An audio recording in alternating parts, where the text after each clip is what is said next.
Assalamualaikum warahmatullahi wabarakatuh. Bismillahirrahmanirrahim. Kepada yang terhormat Bapak Bahrudin Salim, SAG MA, selaku dosen pengampu agama Islam. Kepada rekan-rekan yang kami banggakan, alhamdulillah, puji syukur kita panjatkan kehadirat Allah Subhanahu wa Ta'ala, karena berkat curahan rahmatnya kita semua dalam keadaan sehat walafiat. Amin. Selawat serta salam kita senantiasa kita curahkan kepada Nabi besar Muhammad SAW beserta keluarganya, sahabatnya, dan pengikutnya. Semoga kita istiqomah menjadi pengikutnya hingga akhir zaman nanti. Amin ya robbal alamin. Izinkan kami dari kelompok 1 yang terdiri dari Nabil Fikrian India, El Hadi Aprian Kismanto, dan Lutfi Yul Karnain akan mempresentasikan hasil makalah yang berjudul Islam Nusantara dan Tradisi Lokal, Wasatiyah, Pluralisme, Toleransi, dan Perdamaian. 1. Latar belakang masalah. Indonesia sebagai negara kepulauan dengan jumlah penduduk menurut data BPS sebanyak 284 juta jiwa pada pertengahan tahun 2025. Indonesia dikenal sebagai salah satu negara dengan tingkat keragaman budaya, etnis, dan agama yang tinggi. Mayoritas penduduk Indonesia menganut agama Islam. Namun, keberadaan agama lain seperti Kristen, Katolik, Hindu, Buddha, dan Konghucu menunjukkan bahwa Indonesia adalah miniatur pluralisme global. Dalam konteks ini, menjaga keharmonisan antar umat beragama menjadi tantangan sekaligus keharusan untuk memastikan stabilitas sosial dan politik negara. Islam Nusantara hadir sebagai salah satu pendekatan yang relevan dalam memelihara kerukunan umat beragama karena bersifat yang berakomodatif terhadap budaya lokal serta prinsip toleransi yang diusungnya. Pendekatan ini mampu menciptakan ruang dialog dan kerjasama di tengah perbedaan keyakinan yang ada. Hal ini sesuai dengan cita-cita Pancasila sebagai dasar negara yang menjunjung tinggi nilai-nilai kemanusiaan dan persatuan nasional.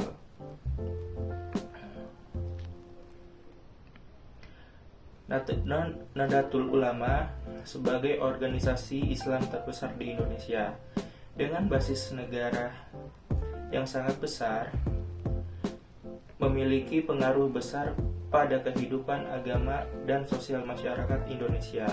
Nahdlatul Ulama juga dikenal karena pendekatan moderat, inklusif, dan toleran. Organisasi ini menekankan pentingnya menghargai perbedaan dan hidup berdampingan secara damai dengan kelompok-kelompok agama dan etnis yang berbeda.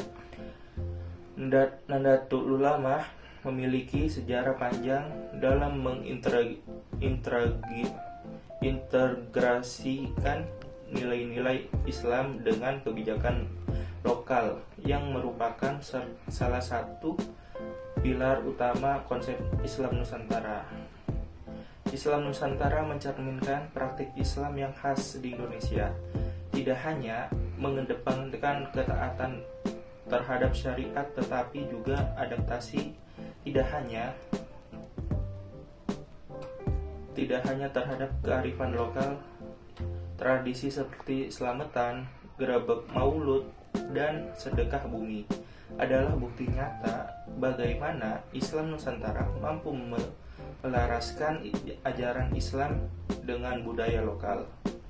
Tradisi ini tidak hanya menjadi medium dakwah, tetapi juga simbol persatuan yang melibatkan berbagai kelompok masyarakat tanpa memandang perbedaan keyakinan. Dalam sejarahnya, Islam Nusantara berkembang melalui peran-peran ulama dan pesantren yang menanamkan nilai-nilai modernisasi atau wasatiyah serta mengembangkan masyarakat yang harmonis dan inklusif. Namun demikian, upaya menjaga kerukunan umat beragama tidak selalu berjalan mulus. Ancaman radikalisme, ekstremisme, dan konflik sektarian terus menjadi tantangan bagi keberlangsungan harmonis sosial. Kelompok-kelompok radikal ini seringkali mengabaikan nilai-nilai Islam Nusantara dengan mengutamakan interpretasi keagamaan yang kaku dan inklusif. Selain itu, minimnya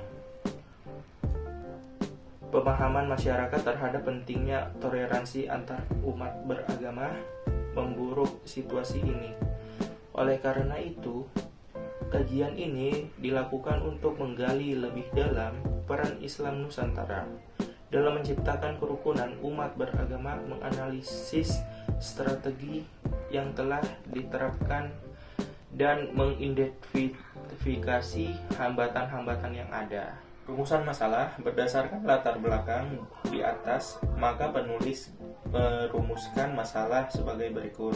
A. Bagaimana konsep wasatiyah dan moderasi beragama menurut perspektif tokoh muslim. B. Bagaimana peluang Islam Nusantara dalam konteks global. C. Bagaimana strategi Islam Nusantara dalam membangun harmoni sosial. D. Apa saja tantangan dalam mengimplementasikan Islam Nusantara. 1. Pengertian Islam Nusantara. Menurut Adzumardi Arza, Islam Nusantara merupakan suatu wacana yang menggambarkan bagaimana Islam memasuki dan berinteraksi dengan kebudayaan lokal di Nusantara sehingga terbentuknya suatu bentuk Islam yang unik dan khas. Islam Nusantara adalah pendekatan keberislaman yang bercirikan penghormatan terhadap tradisi lokal, toleransi antar umat beragama, serta praktik-praktik keagamaan yang damai dan moderat. Islam Nusantara menurut Nahdlatul Ulama bukan hanya mengimplementasikan dari Islam lokal, melainkan upaya untuk membangun paradigma Islam yang dengan belas kasihan lil alamin, berkah bagi seluruh alam.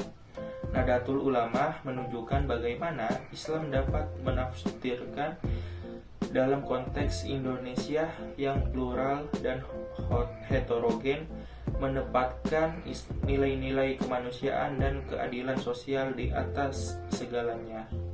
2. Sejarah Islam Nusantara. Konsep Islam Nusantara pertama kali muncul melalui buku Nusantara, Jaringan Global dan Lokal yang ditulis oleh cendekiawan terkemuka Adzumardi Arza pada tahun 2002.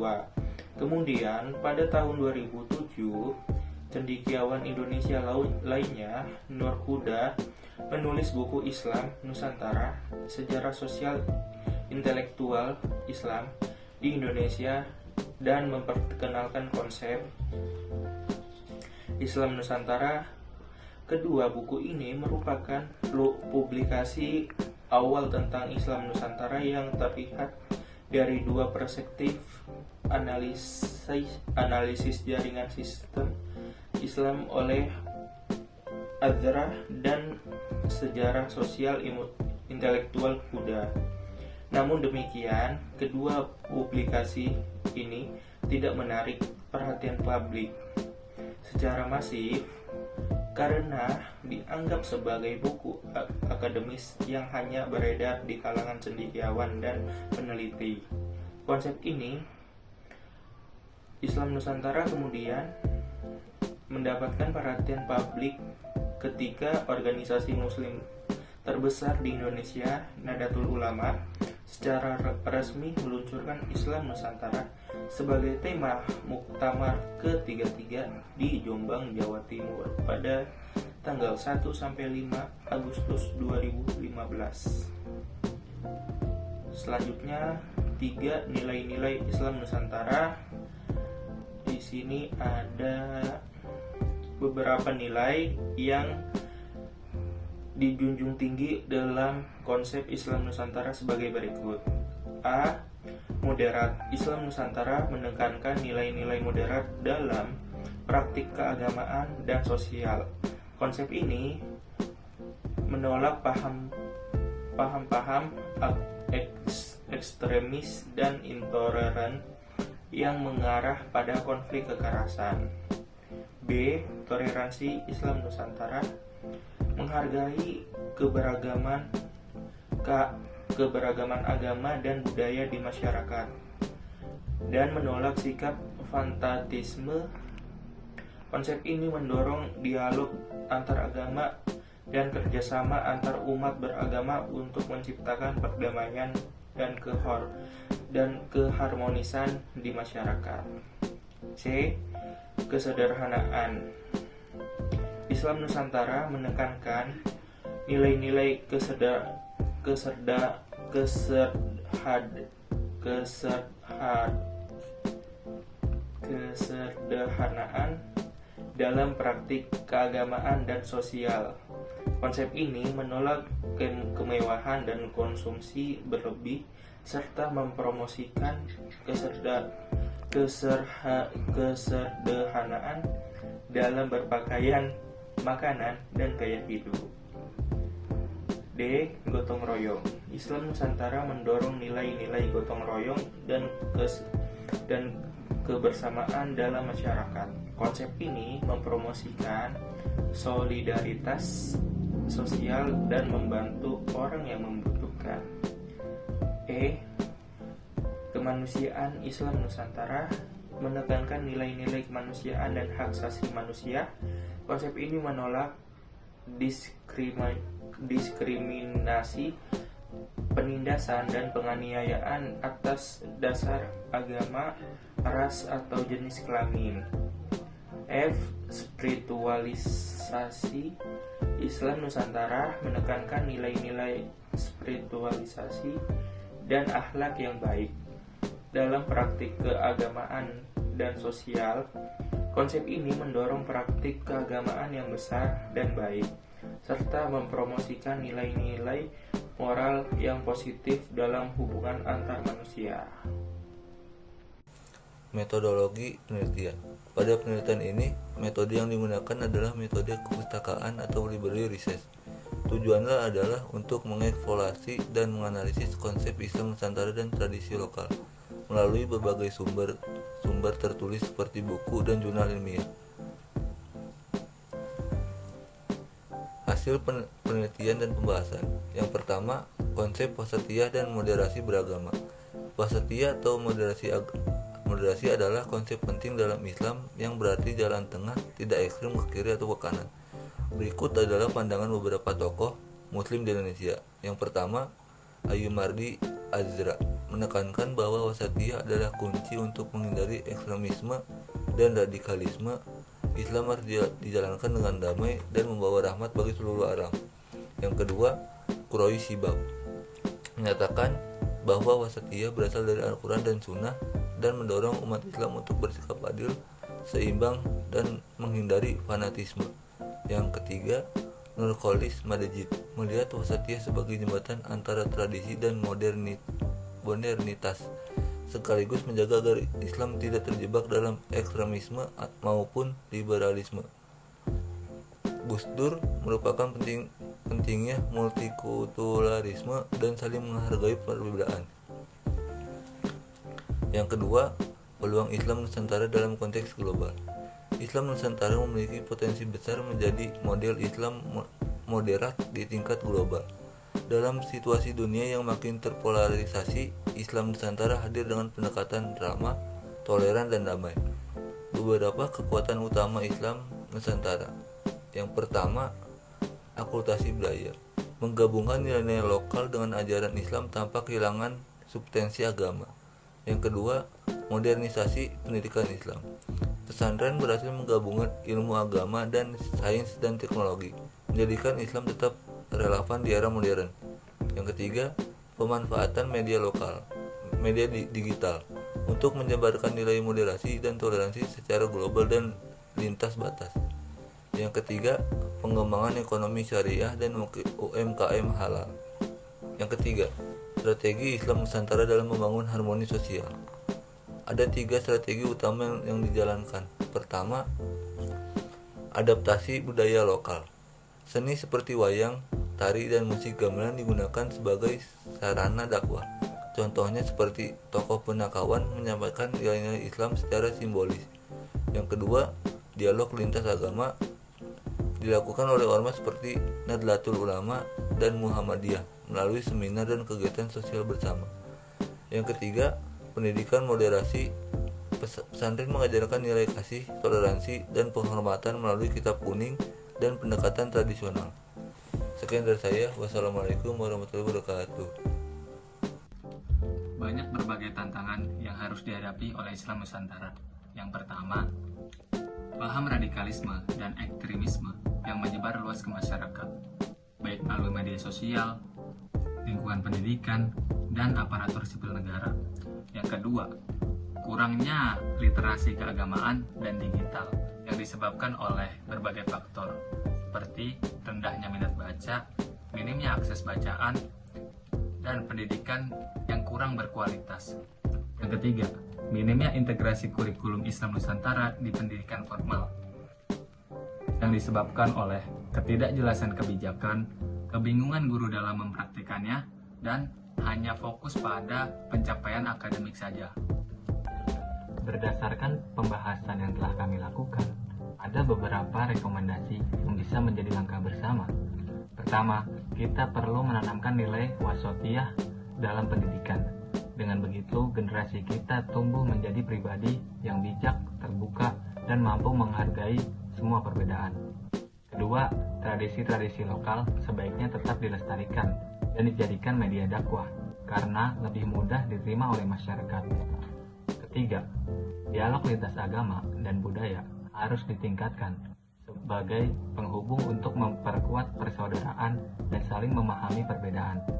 Keempat, pemerintah perlu memprioritaskan toleransi dalam setiap kebijakannya sehingga tercipta ruang yang aman dan nyaman bagi semua kelompok.